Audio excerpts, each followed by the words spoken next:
পুজো তো চলেই এসছে, আর চুলের যা অবস্থা পুরো পাটের ফেস্টোর মতো। সেই জন্য চুলটাকে ঠিক করার জন্য তোমাদের জন্য একটা জিনিস নিয়ে এসেছি। চলো, কিছুই লাগবে না, শুধু লাগবে টক দই, আর লাগবে সামান্য অ্যালোভেরার রস, আর লাগবে একটা ডিম।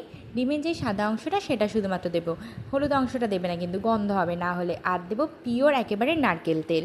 আর যদি মধু থাকে বাড়িতে তাহলে তোমরা মধুও ব্যবহার করতে পারো। আমার কাছে মধু ছিল না বলে আমি আর সেটা দিইনি। তারপরে খুব ভালো করে সমস্ত জিনিসগুলোকে ভালো করে মিশিয়ে ফেলবো। বেশি কিন্তু আবার ফেটাবো না, তাহলে কিন্তু একেবারে পাতলা হয়ে যাবে। তারপর চুলটাকে খুব ভালো করে পার্টিশন করে জটটা ছাড়িয়ে ফেলবো। তারপর ঠিক এইভাবে যদি বাড়িতে মা থাকে বা দিদি বা বোন থাকে তাকে দিয়ে ঠিক যেইভাবে আমি পার্টিশন করে অল্প অল্প করে পুরো চুলটাকে লাগাচ্ছি, সেম একই রকমভাবে লাগিয়ে প্রায় 1 ঘন্টা মতো খুব ভালো করে শোকাবে। আর এইভাবে কিন্তু টানবে, ঠিক যেরকম করে স্পা করে দোকানে সেরকমভাবে। আর ঠিক 1 ঘন্টা রাখবে, যতক্ষণ না পর্যন্ত ভালো করে শোকাবে। তারপর 1 ঘন্টা হয়ে গেলে যে কোনো শ্যাম্পু ব্যবহার করে চুলটাকে শ্যাম্পু করে ফেলবে। আর তারপরে